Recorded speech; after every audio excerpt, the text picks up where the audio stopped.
Rumour has it the R3 will get a flippy screen, but there's more surprises in the detail. Let's look into that.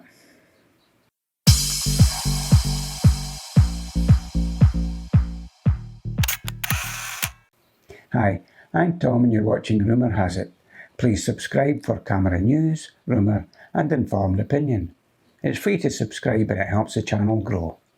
And if you want to see more content like this, please give the like and subscribe button your support to let YouTube know that they appreciate the video.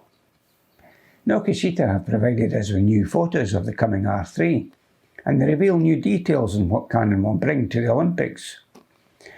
Yes, you heard correctly. Canon have a plan for the R3 to represent them at the Olympics, so that gives us a time frame to expect beta units to be in the hands of professionals, and hopefully we'll see the results. Currently the games are planned for the first events to take place on July the 21st this year, and the opening ceremony will take place on the 23rd. Yeah, some games actually take place before the opening ceremony, to ensure all rounds are completed in time. These dates are not far away, and we can expect to see more details of the R3 become available in the run-up to those events. As for now, the new pictures reveal more than we've officially been told. The R3 will have a fully articulating screen. This is the first on a Pro body that has a built-in battery grip and dual controls. This style of body is normally reserved for the flagship 1 series, so it's a major departure from the past.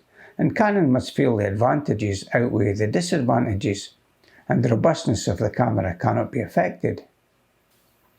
The camera has one of those AF on buttons with optical sensor built in. This allows you to move the focus point prior to focusing. This is very interesting. The R3 will have Canon's latest implementation of eye-guided autofocus, so having the ability to override this with the optical sensor is in itself very intriguing. Does it suggest a lack of confidence in the effectiveness of eye-guided autofocus? Or more likely, does it add additional control and capability? Also, the AF on button allows you to control the focus point. So what function does the joystick provide apart from navigating the menus?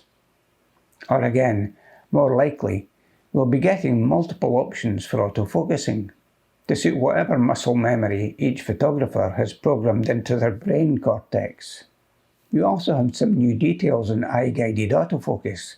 This was covered by Canon News recently, and the viewfinder is quite complicated as you might expect.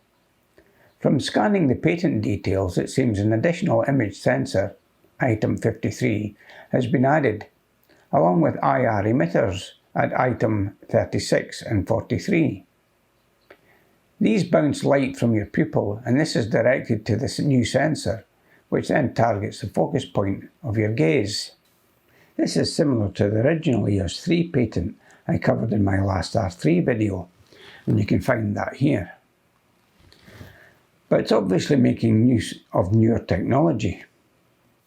We still have no details on the sensor, but as my last video on the R3 pointed out, this camera is competing with the Sony A1. So we can expect similar specs. Canon has excellent 8K RAW and 4K HQ modes. These compete very favourably with the Sony. If only they resolve the recording limit and cool down recovery times that limit the R5. I think this is very likely, given the larger R3 body, and as a professional rated body we can expect the 30-minute record limit will be removed. Remember, Canon class the R5 as a prosumer level camera, not a pro body, despite the large number of professionals who use the R5. For the first time we also get to see more details on the top buttons, and we can see the new top LCD is updated in line with the one used on the R5. However, it's likely to be larger and contain more details of settings. Notice the lack of a mode button. These are not normally found on a professional camera. On the opposite side from the LCD we can see the Drive AF button. This is the same as the 1D series that allows fast switching from Drive mode and AF mode. Another clue on the rear is the LED light, which presumably shows the LAN activity. So we know the camera will have gigabyte LAN connectivity as one option. Still no details on what other options might lie under those rubber flaps though. With the Olympics fast approaching, in one form or another, there's still doubt over whether the event will have audiences outside of officials and team staff. But I believe Canon are still planning on the basis of the games going ahead. This means that the new eye-controlled autofocus system of the R3 will need thorough testing and maybe even software updates.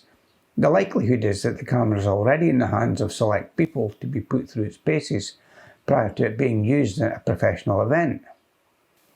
Up next, some channel news. The sharp-eyed viewers might have noticed that I'm using a new film camera, with grateful thanks to those who contributed to my PayPal link. This enabled me to buy one earlier than planned. It's actually a Canon M6. Long-term viewers may recall that I used to own the M5.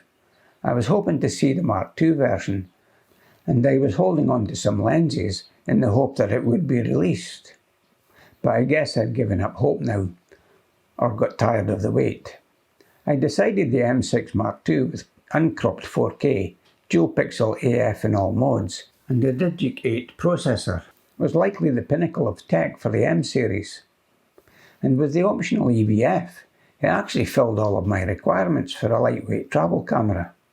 The M6 has been done to death as far as videos are concerned, so I'll spare you any unboxing.